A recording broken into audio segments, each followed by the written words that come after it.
السلام علیکم پاکستان.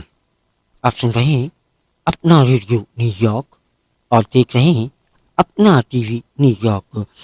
پروگرام جناب آپ کے مسائل کا روحانی حل. یہ پروگرام آپ ہر جمعرات سنتے ہیں اپنا ریڈیو نیو یارک پر اور دیکھیں گے اپنا ٹی وی نیو یارک پر. اور اس پروگرام میں ہم نے جیسا کہ ہم نے اس سے پہلے جو پروگرام کیا تھا اس میں ہم نے آپ سے گفتگو میں کہا بھی تھا کہ آپ کے جو مسائل ہیں جو کہ روحانی طور پر ہوتے ہیں ان کے بارے میں آپ ان سے سوال کر سکتے ہیں. اور آج کے پروگرام میں خاص طور پر محمد نجم خان تو ہوتے ہی ہیں اور آج خصوصی مہمان جو ہیں ہمارے ان کا نام ہے محمد صدیق برکاتی.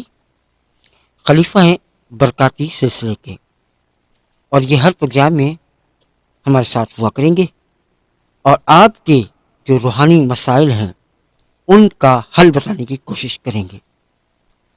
جیسا کہ ہم نے لاسٹ پروگرام میں بات کی تھی نظر کے حوالے سے, پھر ہم نے بات کی تھی خواب کے حوالے سے, تو سوالات بھی آئے اور سوالات میں آپ کو بتاؤں کہ بہت سارے سوالات آئے, بہت ساری باتیں ہوئیں, بہت ساری چیزیں جو ہیں لوگوں نے پوچھی. اگر ہم سوالات کی بات کریں تو پہلا سوال جو تھا وہ تھا سیالکوٹ سے مس ہنا کا. ان کا کہنا ہے کہ جو بلیک میجک ہے, کالا جادو ہے, وہ ان کو لگتا ہے کہ ان کے ساتھ ہو گیا ہے اور اب وہ اس سے کافی زیادہ پریشان ہیں. اس کے حل کے حوالے سے انہوں نے سوال کیا تھا کہ وہ بتائیں اس کا حل کیا ہوگا.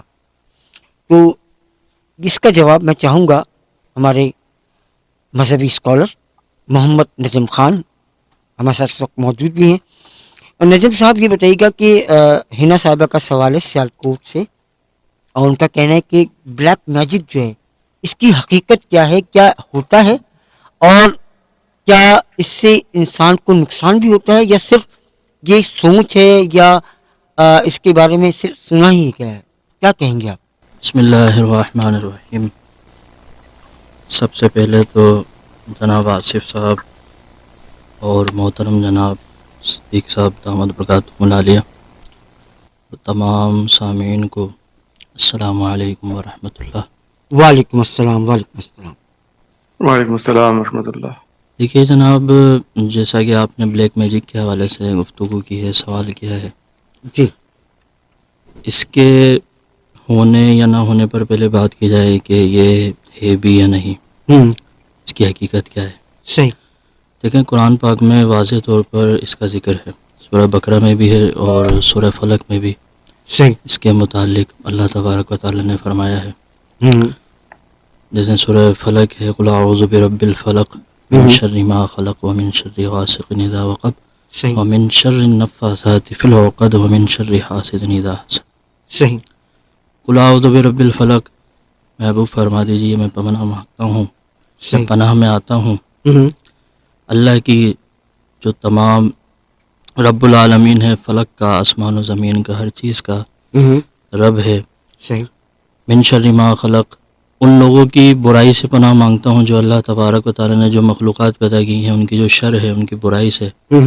ومن شر غاسق اذا وقب ومن شر النفاثات فی العقد. ان جو آیت مبارکہ ہیں ان کا مفہوم یہی آتا ہے کہ اس کے اندر جیسے یہ مخصوص آیت ذکر کی جاتی ہے ومن شر النفاثات فی العقد, کہ ان سے پناہ مانگتا ہوں ان عورتوں سے جو گرہ میں پھونکتی ہیں.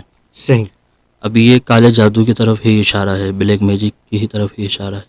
آخری آیت ہے ومن شر حاسد اذا حسد, اور حسد کرنے والوں کی حسد سے میں پناہ مانگتا ہوں. اب حسد کیا ہے؟ جلن ہی ہے.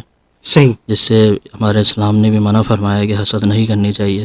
اور جو بلیک میجک اور جو کالا جادو ہوتا ہے یہ حسد ہی کی وجہ سے ہوتا ہے. انسان کسی سے جلتا ہے کہ فلاں چیز اس کے پاس ہے, مثال کے طور پر بڑا پیسہ ہے اس کے پاس سے چھن کر میرے پاس آ جائے, یہ حسد ہے. صحیح. کسی کی اچھی روزگار ہے, اچھی جاب ہے, اچھا خاندان ہے, ان سے لوگ ہنستے ہیں. کسی کے پاس اعلیٰ تعلیم ہے, تعلیم سے بھی لوگ حسد کرتے ہیں, اس کے پاس تعلیم زیادہ ہے, نالج زیادہ ہے, علم زیادہ ہے, تو اس کی لوگ زیادہ عزت کریں گے, اس کی زیادہ بات مانی جائے گی میرے مقابلے میں, اس سے بھی لوگ حسد کرتے ہیں.